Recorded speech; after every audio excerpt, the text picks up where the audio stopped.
بسم الله الرحمن الرحیم. السلام علیکم ګرانو کتونکو. په دې ننني ویډیو لیکچر کې به موږ ښایو how to open MS Word، څنګه به موږ کولاو MS Word پروګرام. د دې ډېرې طریقې دي. د ټول ناول طریقه دا ده چې موږ څه کوو، دلته کې ټایپ کو when word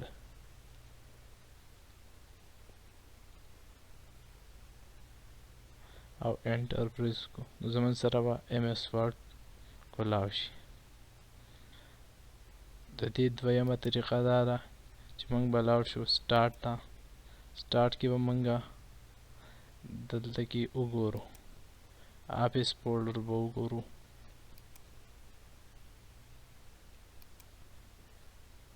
دا زمون سره د مایکروسافت آفیس، په دې کې به زمون سره د آفیس کوم پروګرامونه هغه ټول دلته کې موجود دي، کوم چې انسټال شوي وي.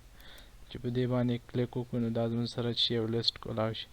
په دې کې چې موږ ګورو په ټول لاست کې زمون سره دا چې د مایکروسافت آفیس ورډ 2007 په دې کلیک وکړو نو زمون سره به MS Word 2007 اوپن شي.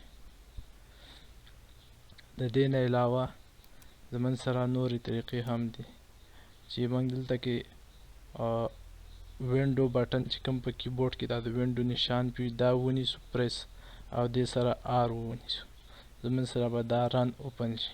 په دې کې موږ ټایپ کو when word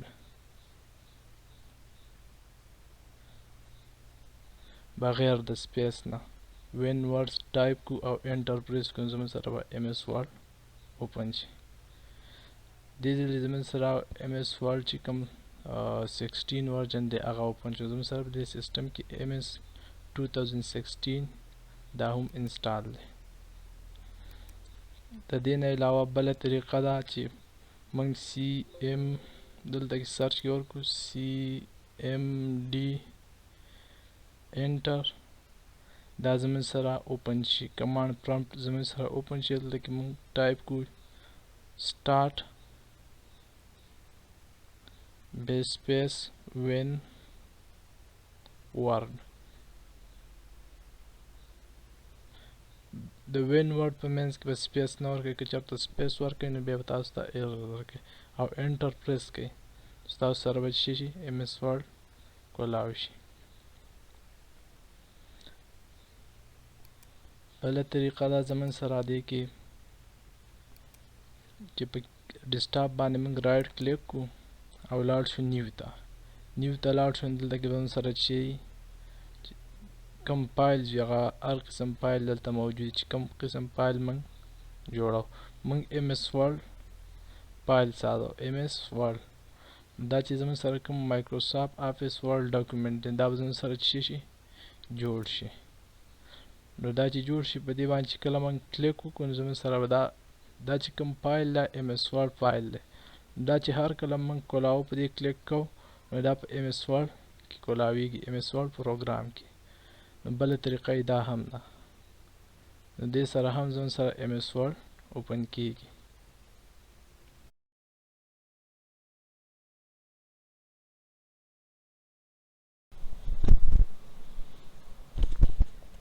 که چېرته زمون سره په سٹارټ کې زمون سره MS Word نه ښکاري، دې ته وایي سٹارټ.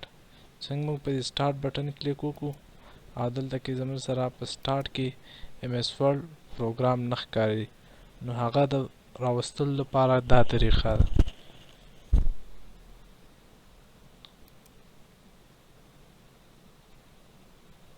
موږ به لاړ شو مایکروسافت آفیس ته. دې ته چې لاړ شو بیا به په دې باندې رایټ کلیک وکړو په مایکروسافت آفیس ورډ باندې.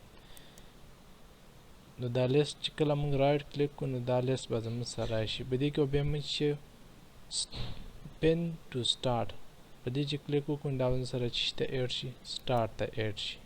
نو دلته کې زموږ سره په سٹارټ کې چې راغلی مایکروسافت آفیس ورډ راغلی. کله چې په دې موږ کلیک وکړو د دې نه هم زموږ سره مایکروسافت آفیس کولاویدلی شي. بله طریقه دا ده چې موږ په دې مایکروسافت آفیس ورډ دې باندې رایټ کلیک کو او دلته کې په مور باندې کلیک وکړو مور، او دا موږ چې ته ایډ کو ټاسک بار ته پن ټو ټاسک بار. دا زموږ سره ټاسک بار کې هم راغلی دلته کې. چې کله دلته راشي نو په دلته نه پې موږ کلیک کوو نو دا به زموږ سره د دې ځای نه هم اوپن کیږي. نو دا یو بله طریقه ده چې په دې باندې موږ کله کلیک وکړو نو د دې ځای نه هم اوپن کیږي. یو بله طریقه ده د هغه ته وایي شارټ کټ میتھډ. هغه داسې ده چې موږ په دې باندې رایټ کلیک وکړو او مایکروسافټ آفیس ورډ په دې باندې رایټ کلیک وکړو او دلته پراپرټیز ته راشو. پراپرټیز چې موږ کلیک وکړو نو دا لیست زموږ سره اوپن شي. د دې شارټ کټ کی زموږ سره نشته دی، نن ده. چې کله موږ دلته کې کنټرول الټ ونیسو او پلس د دې سره موږ هر یو ورډ موږ شو ایډ کولی. موږ وایو چې ډبلیو کنټرول الټ پلس ډبلیو. نو په دې طریقې سره هم زموږ سره کولاویږي. یا موږ دلته کې ورکو کنټرول الټ پلس ا ورکو او دا په اپلای کو اوکې کو. نو اوس به زموږ سره چې کله موږ د کیبورډ نه کنټرول الټ او پلس ا دا پریس کو د دې سره به هم زموږ سره کولاویږي. نو دا یې بله شارټ کټ طریقه ده. मिलते हैं एक नई वीडियो में, तब तक के लिए दीजिए इजाज़त। खुदा हाफिज़।